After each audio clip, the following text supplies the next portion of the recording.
Kinalabasan. Usapan.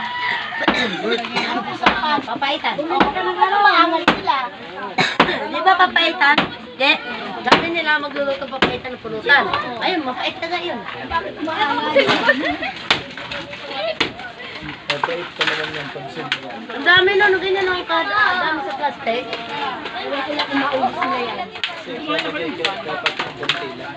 Na-stress yan kami sa pamangkin mo eh. Na-stress si Mari. Ihing-ihing na di ba naalit niya sa CR. Sino? Patricia. Ako nagtitinda na kasilpon. Ano naman ginawa sa CR? Ba't ang tagal? Naligo ko ulit. Nasa bulsa ni Mari yung cellphone. Kinuha niya. Nag-stress ni Mari pati yung kamaitan. Naka-plastic. Andiyan sa bulsa niya. Gilbert, pwede sa wallet, pwede sa rep.